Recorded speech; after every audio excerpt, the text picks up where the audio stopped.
Hi friends, MP cooking ವ್ಲಾಗ್ಸ್ಗೆ ಸ್ವಾಗತ. ನಾನಿವತ್ತು ಸ್ಪೆಷಲಾಗಿ ಮೊಟ್ಟೆ ಬಿರಿಯಾನಿನ ಮಾಡ್ತಾಯಿದ್ದೀನಿ. ಈ ರೀತಿ ಮೊಟ್ಟೆನ ಬೇಯಿಸ್ಕೊಂಡು ಅದನ್ನು 4 ಕಡೆನೇ ರೀತಿ ಕಟ್ ಮಾಡ್ಕೊತಾ ಇದ್ದೀನಿ. ಅಕ್ಕಿನೂ ಕೂಡ ತೊಳೆದು ಸ್ವಲ್ಪ ನೆನೆ ಹಾಕಿಟ್ಟಿದ್ದೀನಿ. ಒಲೆ ಮೇಲೆ ಕುಕ್ಕರ್ ಇಟ್ಕೊಂಡಿದ್ದೀನಿ. ಇದಕ್ಕೆ ಸ್ವಲ್ಪ ಎಣ್ಣೆ ಹಾಕೋತಾ ಇದ್ದೀನಿ. ನಂತರ ಇದಕ್ಕೆ ನಾನು ಒಂದು ಈರುಳ್ಳಿನ ಈ ರೀತಿ ಚಿಕ್ಕ ಚಿಕ್ಕದಾಗಿ ಕಟ್ ಮಾಡಿಕೊಂಡು ಇದನ್ನು ಕೂಡ ಫ್ರೈ ಮಾಡ್ಕೊತಾ ಇದ್ದೀನಿ.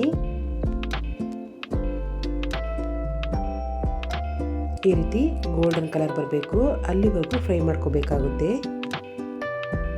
ಈರುಳ್ಳಿ ಫ್ರೈ ಆಗಿದೆ. ಇವಾಗ ಇದನ್ನ ಒಂದು ಪಾತ್ರೆಗೆ ಎತ್ತಿಡ್ಕೊತಾ ಇದ್ದೀನಿ. ಮತ್ತೆ ಅದೇ ಪಾತ್ರೆಗೆ ಸ್ವಲ್ಪ ಅರಿಶಿನ ಪುಡಿ ಹಾಕೋತಾ ಇದ್ದೀನಿ, ಸ್ವಲ್ಪ ಅಚ್ಕಾರದ ಪುಡಿ, ಸ್ವಲ್ಪ ಉಪ್ಪು ಕೂಡ ಸೇರಿಸ್ಕೊಂಡಿದ್ದೀನಿ. ಇಷ್ಟನ್ನು ಸೇರಿಸ್ಕೊಂಡು ಮಿಕ್ಸ್ ಮಾಡ್ಕೊತಾ ಇದ್ದೀನಿ. ಇವಾಗ ಕಟ್ ಮಾಡ್ಕೊಂಡಿರೋಂತಹ ಮೊಟ್ಟೆನ ಇದರೊಳಗಡೆ ಹಾಕೋತಾ ಇದ್ದೀನಿ.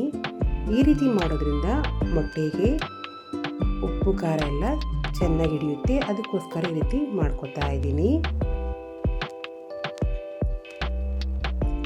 ಇವಾಗ ಒಂದು ಪಾತ್ರೆಗೆ ಎತ್ತಿಡ್ಕೊತಾ ಇದ್ದೀನಿ. ಎಲ್ಲ ಮೊಟ್ಟೆನೂ ಎತ್ತಿಟ್ಕೊಂಡಿದ್ದೀನಿ. ಮತ್ತೆ ಅದೇ ಪಾತ್ರೆಗೆ ಎಣ್ಣೆ ಹಾಕೋತಾ ಇದ್ದೀನಿ. ಎಣ್ಣೆ ಬಿಸಿಯಾದ ನಂತರ ಇದಕ್ಕೆ ನಾನು ಕರಿಬೇವು ಸೊಪ್ಪು ಹಾಕೊಂಡಿದ್ದೀನಿ. 3 ಹಸಿಮೆಣಸಿಕಾಯಿನ ಈ ರೀತಿ ಉದ್ದುದ್ದು ಕಟ್ ಮಾಡಿಟ್ಕೊಂಡಿದ್ದೆ, ಅದನ್ನು ಕೂಡ ಸೇರಿಸ್ಕೊಂಡಿದ್ದೀನಿ. ಮಸಾಲ ಇಂಗ್ರೀಡಿಯೆಂಟ್ಸ್ ಕೂಡ ಹಾಕೊಂಡಿದ್ದೀನಿ. ಎಲ್ಲನೂ ಸ್ವಲ್ಪ ಹಸಿ ವಾಸನೆ ಹೋಗೋವರೆಗೂ ಫ್ರೈ ಮಾಡ್ಕೊತಾ ಇದ್ದೀನಿ. ಇವಾಗ ಈರುಳ್ಳಿ ಕೂಡ ಹಾಕೋತಾ ಇದ್ದೀನಿ. ತುಂಬ ಅಂದರೆ ತುಂಬಾ ಚೆನ್ನಾಗಿರುತ್ತೆ. ಈ ವಿಧಾನದಲ್ಲಿ ಒಂದ್ಸಲ ಟ್ರೈ ಮಾಡಿ ನೋಡಿ. ಉದ್ದುದ್ದು ಕಟ್ ಮಾಡ್ಕೊಂಡಂತಹ ಒಂದು ಸಿಹಿ ಟೊಮೊಟೊನ ಸೇರಿಸ್ಕೊತಾ ಇದ್ದೀನಿ. ಎಲ್ಲನೂ ಕೂಡ ಫ್ರೈ ಮಾಡ್ಕೊತಾ ಇದ್ದೀನಿ.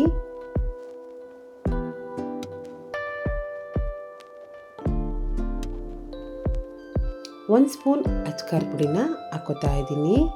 1 ಸ್ಪೂನ್ ಧನಿಯಾ ಪೌಡರ್,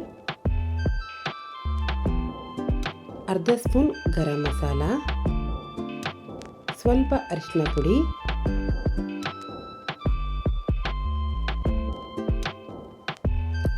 ಶುಂಠಿ ಬೆಳ್ಳುಳ್ಳಿ ಪೇಸ್ಟ್ನು ಕೂಡ ಹಾಕ್ಕೊಂಡಿದ್ದೀನಿ. ಇಷ್ಟನ್ನೆಲ್ಲ ಸೇರಿಸ್ಕೊಂಡು ಮೆತ್ತಗಾಗೋವರೆಗೂ ಫ್ರೈ ಮಾಡ್ಕೊತಾ ಇದ್ದೀನಿ. ಇವಾಗ ಗಟ್ಟಿ ಮೊಸರನ್ನ ಸೇರಿಸ್ಕೊಂಡಿದ್ದೀನಿ.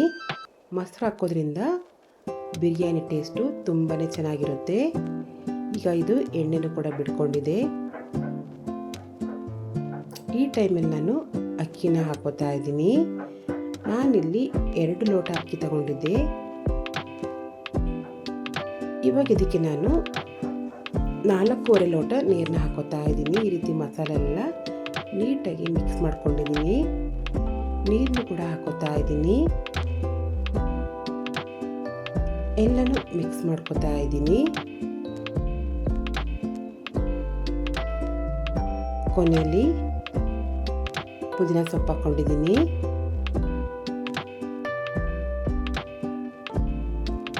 ನಂತರ ಕೊತ್ತಂಬರಿ ಸೊಪ್ಪು ಹಾಕೋತಾ ಇದ್ದೀನಿ.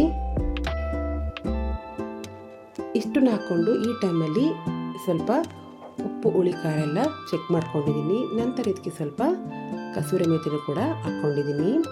ರುಚಿಗೆ ತಕ್ಕಷ್ಟು ಉಪ್ಪು ಕೂಡ ಹಾಕೋತಾ ಇದ್ದೀನಿ.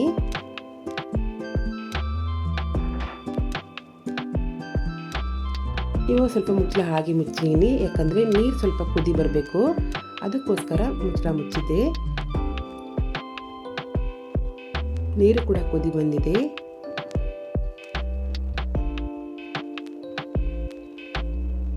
ಅನ್ನನೂ ಕೂಡ ಒಂದು 50% ಬೆಂದಿದೆ. ಈ ಟೈಮಲ್ಲಿ ನಾನು ಮೊಟ್ಟೆ ಹಾಕೋತಾ ಇದ್ದೀನಿ. ಎಲ್ಲ ಮೊಟ್ಟೆನೂ ಕೂಡ ಹಾಕ್ಕೊಂಡಿದ್ದೀನಿ. ಫ್ರೈ ಮಾಡಿದಂಥ ಈರುಳ್ಳಿನೂ ಕೂಡ ಹಾಕ್ಕೊಂಡಿದ್ದೀನಿ.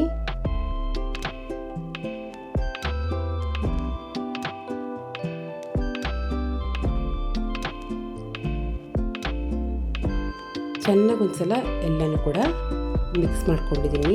ಈ ರೀತಿ ಮಾಡೋದ್ರಿಂದ ಮುಚ್ಚಳ ಹಾಕಿದಾಗ ಯಾವುದೇ ರೀತಿ ಮಸಾಲ ಕೂಡ ಮೇಲೆ ಬರೋದಿಲ್ಲ, ಅನ್ನನೂ ಕೂಡ ಪರ್ಫೆಕ್ಟಾಗಿ ಬರುತ್ತೆ. ಇವಾಗ ಇದನ್ನು ನಾನು ಮುಚ್ಚಳ ಹಾಕಿ ಒಂದು ವಿಷಲ್ ಕೂಗಿಸ್ಕೊತಾ ಇದ್ದೀನಿ. ಮುಚ್ಚಳನೂ ಕೂಡ ತೆಗೆದಿದ್ದೀನಿ. ನೀವೇ ನೋಡ್ಬೋದು ಯಾವ ರೀತಿ ಪರ್ಫೆಕ್ಟಾಗಿ ಬಂದಿದೆ ಅಂತ. ಯಾವುದೇ ರೀತಿ ಮಸಾಲ ಕೂಡ ಮೇಲೆ ಬಂದು ನಿಂತ್ಕೊಂಡಿಲ್ಲ. ಅನ್ನನೂ ಕೂಡ ತುಂಬಾ ಉದುದ್ರಾಗಿ ಬಂದಿದೆ.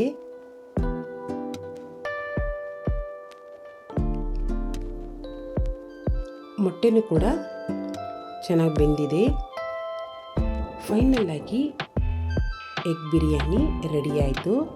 ಇವಾಗ ಇದನ್ನು ಒಂದು ಪ್ಲೇಟಿಗೆ ಹಾಕ್ಕೊಂಡಿದ್ದೀನಿ. ಇದನ್ನು ನೀವು ಮೊಸರು ಗೊಜ್ಜು ಜೊತೆ ಕೂಡ ತಿನ್ಬೋದು. ತುಂಬಾ ಸೂಪರಾಗಿರುತ್ತೆ. ಹಾಗೆ ಅತಿ ಕಡಿಮೆ ಸಮಯದಲ್ಲಿ ತುಂಬಾ ಪರ್ಫೆಕ್ಟ್ ಆದಂತಹ ಎಗ್ ಬಿರಿಯಾನಿನ ನೀವು ಮಾಡ್ಕೋಬೋದು. ಖಂಡಿತವಾಗಲೂ ಈ ವಿಧಾನದಲ್ಲಿ ಒಂದ್ಸಲ ಟ್ರೈ ಮಾಡಿ ನೋಡಿ. ತುಂಬ ಅಂದರೆ ತುಂಬಾ ಚೆನ್ನಾಗಿರುತ್ತೆ. ನನ್ನ ರೆಸಿಪಿ ಇಷ್ಟ ಆದರೆ ಪ್ಲೀಸ್ ಲೈಕ್ ಮಾಡಿ, ಸಬ್ಸ್ಕ್ರೈಬ್ ಮಾಡಿ, ಸಪೋರ್ಟ್ ಮಾಡಿ, ಕಮೆಂಟ್ಸ್ ಕೂಡ ಹಾಕಿ. Thank you.